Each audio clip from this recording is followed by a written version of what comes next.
Hello everyone. हम लोग आज जाने वाले थे बीवर्स बेंड स्टेट पार्क, जो कि ओक्लाहोमा में सिचुएटेड है। सैटरडे का दिन था 25 मार्च, तो हमने सोचा सुबह सुबह निकल लेते हैं।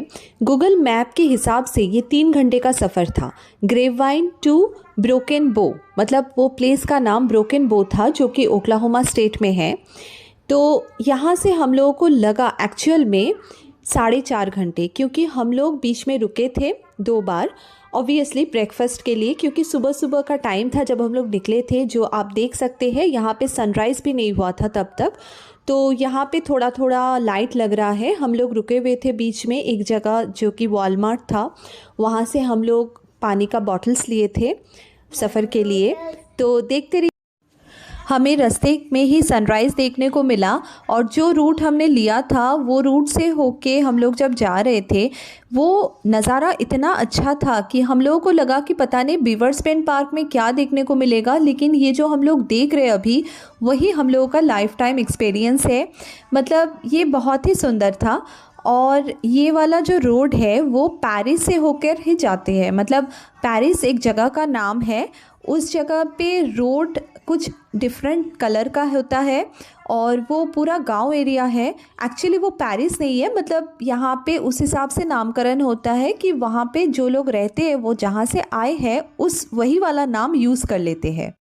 यहाँ पे एक चीज़ बोलना ज़रूरी है कि ये वाला जो वीडियो आप देख रहे हैं, ये वाला पार्ट 1 रहेगा बीवर्स बेंड पार्क टूर का, और नेक्स्ट जो वीडियो है वो कुछ दिन बाद आएगा। हम लोग ब्रेकफास्ट और कॉफ़ी के लिए कहीं रुकने वाले थे, लेकिन उससे पहले अचानक से चारों तरफ कोहरा छा गया। मतलब वो वाली जो जगह थी वहाँ पे फॉग होते हैं। उससे पहले हमने सनराइज़ देखा, तो अचानक से ये हो गया, तो बहुत अजीब लगा। और ड्राइविंग के लिए बहुत ही ख़तरनाक जगह थी, क्योंकि सामने तो बिल्कुल कुछ दिखाई नहीं दे रहा था। हाँ, गाड़ी एक ही तरफ जा रही थी, सारी गाड़ियाँ, लेकिन सामने अगर कोई गाड़ी रुकी हुई होगी तब भी दिखाई नहीं देगा। यहाँ पे ऐसा था। और अपहिल डाउनहिल का रोड था, मतलब ऊपर नीचे सीधा था रोड, लेकिन फिर भी ऊपर नीचे तो हो ही रहा था। तो यहाँ पे मतलब एक अलग ही एक्सपीरियंस हो रहा था हम लोगों के लिए, जो ड्राइविंग नहीं कर रहे थे। अच्छा लग रहा था, लेकिन ड्राइवर के लिए तो बहुत ही प्रॉब्लम।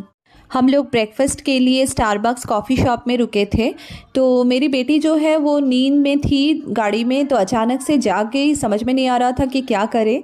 एनीवेज, आप देख सकते हैं कि वहाँ पे गाड़ी की लाइन लगी है। एक्चुअली वो पिकअप पॉइंट है, मतलब यहाँ पे अगर कोई चाहे तो बिना गाड़ी पार्क किए, बिना अंदर आए, बाहर से भी ऑर्डर कर सकते हैं, जहाँ पे पेमेंट के बाद उनको डिलीवरी भी मिल सकता है। गाड़ी में बैठ के ही ये सब कुछ किया जा सकता है। तो वो गाड़ी लेके वही की तरफ जा रहे थे वो लोग, तो लाइन लगी हुई थी। हम लोग रुके हुए थे, यहाँ पे चेयर और टेबल भी थे जहाँ पे हम लोग बैठ के कुछ खाए भी। तो यहाँ पे आप देख सकते हैं कि मेरी बेटी ब्राउनी खा रही है, मेरा बेटा भी वही खाया था। हमने कॉफ़ी पिया था दोनों, और कुछ और भी स्नैक्स ख़रीदा गया था जो कि गाड़ी में बैठ के हम लोग बाद में खाए थे। तो यहाँ पे धूप भी थी, बहुत अच्छा लग रहा था। मतलब वो कोहरा वाला एरिया तो पूरा हट ही गया। रास्ते में हम लोग को एक ऐसी जगह देखने के लिए मिला जहाँ पे काऊ और हॉर्सेस के लिए अलग से जगह बनी हुई थी। मतलब यहाँ पे जो मकान थे, उनके जो मालिक थे, उनके पास ही ये सब जानवर होते हैं, और वो फेंस दे के यहाँ पे उन लोगों को रोक देते हैं ताकि वो रोड पे ना आ जाए। ये पार्क का एरिया बहुत ही बड़ा था। मतलब हम लोग जब अंदर गए तो पहले हम लोग जो ऑफिस था उसी तरफ गए, वहाँ पे एक म्यूज़ियम भी था। एक्चुअली जहाँ पे ये साइन बोर्ड लगा हुआ था, मैं उस जगह का वीडियो नहीं कर पाई। तो अंदर जाने के बाद पता चला कि ये वाला जो है हिली एरिया टाइप का है। मतलब आप देख सकते हैं कि यहाँ पे अपहिल डाउनहिल, राइट और लेफ़्ट में ब्लाइंड टर्न्स भी है। तो ड्राइविंग के लिए बहुत ही ख़तरनाक है, क्योंकि सामने से भी गाड़ी आ सकती है। हाँ, 2 लेन्स है, लेकिन गाड़ी आ सकती है सामने से, दूसरे लेन में ही सही, लेकिन जब ब्लाइंड टर्न्स हो तब तो बहुत प्रॉब्लम हो सकता है। लेकिन स्पेक्टेटर के लिए बहुत ही सुंदर जगह है। तो राइट साइड में आप एक देख सकते हैं ट्रेल है, तो उसी तरह का ट्रेल में हम लोग बाद में गए, लेकिन उससे पहले हम लोग म्यूज़ियम का टूर किए। ये पार्क का ऑफिस था, साथ ही म्यूज़ियम भी था। तो यही से इंफॉर्मेशन लेके पहले हम लोगों ने म्यूज़ियम का टूर किया, फिर ट्रेल के तरफ चले गए। यहाँ पे जो भी चीज़ें थी इस म्यूज़ियम में वो सारा वुड के बने हुए थे। यहाँ पे फ़ोटो गैलरी भी था जहाँ पे कुछ स्टैचूज़ भी बने हुए थे। एक हॉर्स कार्ड भी रखा हुआ था। यहाँ पे ऐसा ही दर्शाया गया था कि मतलब मोटो यही था कि we have to stop cutting trees and we have to regrow the trees so that we can make our earth more beautiful, we have to save our trees.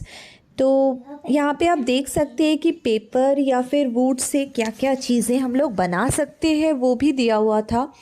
मतलब पहले स्टैचूज़ बने हुए थे, पीछे पेंटिंग किया हुआ था और एक जगह तो ये लिखा भी था, मतलब एक साइन बोर्ड टाइप का बना हुआ था जहाँ पे लिखा गया था कि remember only you can resist forest fires, ये यहाँ पे है।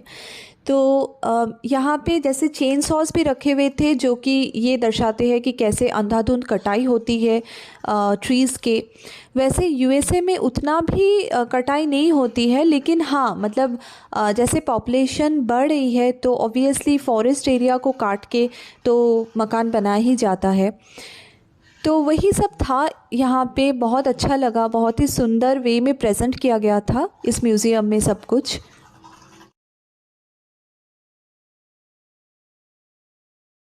म्यूज़ियम देखने के बाद हम लोग रेडी होने लगे ट्रेल की तरफ जाने के लिए। जिस ट्रेल में हम लोग गए थे उस ट्रेल का नाम था ट्री ट्रेल।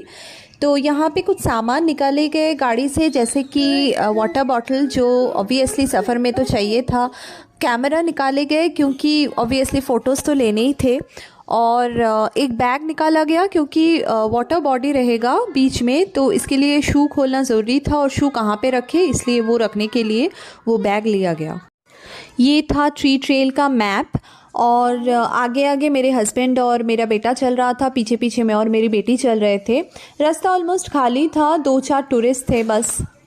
सामने जो है वो वाटर बॉडी था, मतलब पहले एक नैरो चैनल जैसा था, उसको हम आसानी से क्रॉस कर लिए, लेकिन उसके बाद जो था थोड़ा सा ब्रॉड एरिया था, वो ज़्यादा डीप तो नहीं था लेकिन करंट वहाँ पे बहुत ज़्यादा था। तो हमने वो रिस्क नहीं लिया क्योंकि बेटी भी थी साथ में, तो वहाँ पे ऑब्वियसली उसको पानी पसंद है खेलने के लिए, लेकिन यहाँ पे रोड जो है वो बिल्कुल भी सीधा नहीं था, मतलब ऊबड़ खाबड़ था और स्लिपरी भी था, इसलिए ये रिस्क लेना बिल्कुल भी पॉसिबल नहीं था कि इसको लेके वो वाला जो ब्रॉड वाटर बॉडी है उसको क्रॉस करना। दूसरी तरफ से एक ब्रिज भी था, उस तरफ हम लोग नहीं गए थे। मेरी बेटी को तो बहुत पसंद है वाटर के साथ खेलना, तो उसको बहुत मज़ा आया। मतलब वो इतना ज़ोर ज़ोर से स्प्लैश करने लगी वाटर को कि पूरा भीग गई। मतलब बाद में मुझे जाके जो एक्स्ट्रा क्लोथ्स हम लाए थे साथ में उसको चेंज करवाना पड़ा उसके साथ। तो मेरा बेटा जो है वो पास ही खड़ा था जूता उतर के, मतलब उसका मन था कि उस साइड जाए लेकिन हमने अलाउ नहीं किया उसको। बच्चे वहाँ पे पानी के साथ खेलने के लिए इतना टाइम बिता दिए कि हम लोग इधर उधर नहीं जा पाए। तो उसी ट्रेल से हम लोग वापस आ रहे थे गाड़ी की तरफ ताकि हम लोग कहीं और जा पाए। मतलब विद इन द पार्क बहुत सारे एरियाज़ थे जहाँ पे घूमने लायक है। तो आप देख सकते हैं ये वाला जो ट्रेल था, कहीं कहीं पे सीढ़ियाँ जैसी बनी हुई थी, कहीं कहीं स्लैंटिंग एरिया था, आसपास बहुत सारे ट्रीज़ थे और लोग तो बिल्कुल भी कम थे। मतलब यहाँ पे खो जाना उतना भी एबनॉर्मल नहीं है। मतलब कुछ लोग खो भी जा सकते हैं अगर मैप फॉलो ना कर पाए ठीक से। तो हम लोग ज़्यादा घूमे नहीं हैं इसलिए खोए भी नहीं। ट्री ट्रेल देखने के बाद हम लोग गए थे एक लेक के पास जहाँ पे बोटिंग की सुविधा थी, और वहाँ पे मिनी गोल्फ कोर्ट भी था, लेकिन वो सिर्फ बच्चों के लिए था।